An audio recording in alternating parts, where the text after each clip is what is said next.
mo, kailangan nakapokus sa unahan. Sige lang, unahan lang, tapos sulyap lang dyan sa mirror, ha? Okay, so posisyon ka muna dito. Yan, okay? So dagdag ng gas.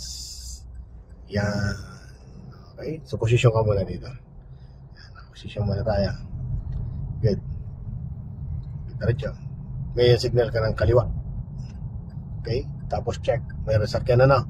So diretso ka lang. Sige, gas. Sige. Yan, pagkalagpas ng itim, mayroon pa, wala na. Wala na. O, dagdag ng gas, pag ganun, ano? Ganun ang pag-change ng lane. Okay? Yan.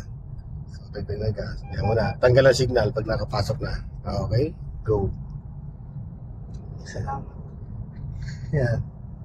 So, tulad na sinabi ko kanina, observe mo lagi, unahan lang. Tapos itong nasa tagiliran mong kaliwa at nasa kanan. Ano? Kaya nito, ayan, dumikit na yan. Pwedeng pumasok yan dito sa kanan. Okay, dagdagan ng gas. Pag nakita niya kasi mabagal yung nasa unahan niya at dito mabilis, papasok yan.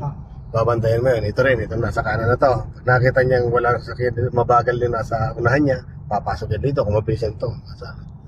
Yan lang, kaliwa, kanan, unahan lang. Nasa likod, sila nang bahala sa dyan. No? So, titingin ka lang dito sa mirror kung tayo ay mag-change ang lane. No, pero lagi mo siya, check mo rin. Kaya mas maganda lagi natin naka-check sa mirror, no? Para naka-ready tayo lagi sa nangyayari, no? Focus unahan, tagiliran, gilid kanan, tapos mirror. Observe mo lang sila. Ganyan lang. Tapos syempre yung kung saan tayo mag-exit. Itong exit na to, nakita mo itong solid na dila na to? Sa may puti. Yan, exit yan. So pwedeng exit yan, ay bigutan yan.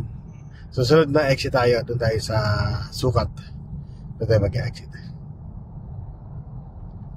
Tingnan mo lang itong truck kung papasok. Sa gulong makikita mo yan. Yung sa gulong sa unahan. Yan.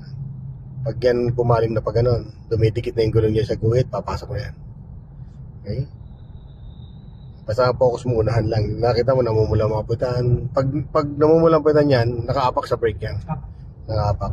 So alam mo na, pag nakaapak sa brake, papagal yan.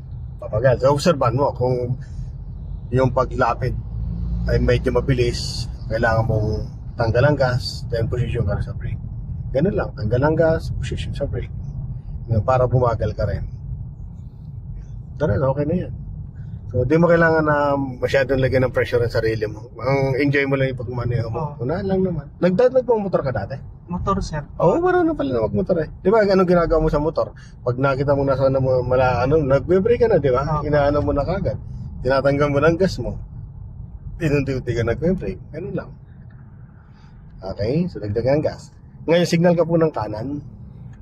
Tapos, silya muna mirror, ha? Huwag sasabayan ng signal, ha? Okay, wala. So, okay, yan. Basta iiwasan mo yung, yung pagka-signal, sinasabayan mo ng ligo. Kailangan, kung naisip mo lang, yes, kung naisip mo pa lang, ay pupunta kang kanan, sabayan mo ng signal yon. Then, huwag ka muna liligo. Silya muna. No, para hindi tayo nabubulaga yung,